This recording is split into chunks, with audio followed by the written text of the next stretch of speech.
Hey there, just wanted to make a quick video to explain how we solved our problem of getting between our Roadmaster Nighthawk tow bar and our 2014 Jeep Wrangler. As you can see, the Roadmaster comes with the regular 7-pin blade socket that plugs into the RV. Right now we're using the Ford F-150 just to test it out with. And then the other part that goes to the Jeep or the vehicle being towed is a 6-pin round plug. So that is what we had to deal with, and we wanted to use as many of these parts as possible. So I went and purchased the original Mopar part harness for this. As you can see, it comes with two parts to the harness. This part right here is the part that goes inside the Jeep, plugs into an existing plug on the passenger side, and then routes through, supposedly, to the front of the Jeep. And then this part plugs into that end right there, and then this is the round 7-pin plug that plugs into the RV. However, that's not the way we did it. Let me show you what we did. So here we are inside the Jeep in the passenger side, and I've got a light here, and you go way up under the dash, and that's where that plug is. It plugs in, not to the first one you find, but the second one.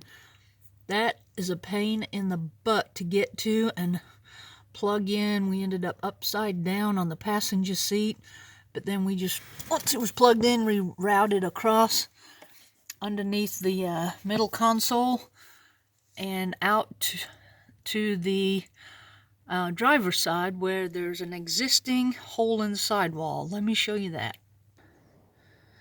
So here's the driver's side of the engine bay, and if you come all the way up here, down there, here's our plug. If you have an automatic, there's already a hole in the sidewall right there with a little grommet in there that you can cut a hole in and route this plug through that. We also routed the wire here that goes to the dead kill brake system in the front. So we just routed that through the firewall there from the driver's side. Came up underneath this solid piece of plastic. We just loosened up the bolts here, and it came loose enough to route this big wire underneath there. Came along to this one, once again loosened up a few bolts and routed underneath there, and then went down, a lot of zip ties involved here, underneath the Jeep, and here's our 7-pin blade, right, that comes from the harness itself. So all of that is original. That's what comes from the package I got. Problem is, now I have a 7-pin blade that I still need to get to the 6-pin round, and that was a pain too. Let me show you the solution.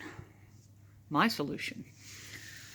I went out and bought a couple of ends, 6-pin round socket right here, which we made a little mount for. This is going to go underneath the custom bumper we have. And also then a 7-pin blade socket. So all I had to do was wire the two between each other. That's where the problem came in. So these are the two parts I got from O'Reilly Auto Parts. 7-pin blade, not a problem. The wiring diagram came with that. Exactly, it's a standard. It matches up to what's in the RV and the truck as well. 6-pin round, not so much. I found out after many times trying to hook it up, these colors and what they correspond to on this diagram are not how the RV is wired. So what I had to do was, I went and downloaded this too from Roadmaster that showed me the pinouts of the tow cable. So I had to just match what was on here by position and function to what was on here by position and function. So actually it turns out for example, on the 6-pin round, it says the white wire is the ground. Turns out it's not. Positionally, it's not in the same ground position as on the tow bar itself. So I ended up getting crossed wires and nothing would work for a while, and we figured it, sat down and made our own diagram. Got it to work. So now we have lights. We have brake lights, left and right turn, hazard lights, and any combination thereof. That's what you get with this kit. If you follow the instructions, let me tell you one more thing. Actually come with the harness. You get to page 3 and they want you to drill a hole in the passenger side firewall. I really didn't want to do that. That's why we routed it through that existing hole in the driver's side. But if you follow these instructions and you do go ahead and take the fender off and drill this hole, you're going to need some of these little fender clips, because they get bent and broken and then the fender won't fit back in snugly. I suggest you get these off Amazon. I'll put the link below because the dealer wanted $16 a piece for those. And then you're also going to need some of these little fender cover clips too. They're pretty cheap. I'll put the link, the Amazon link to that too.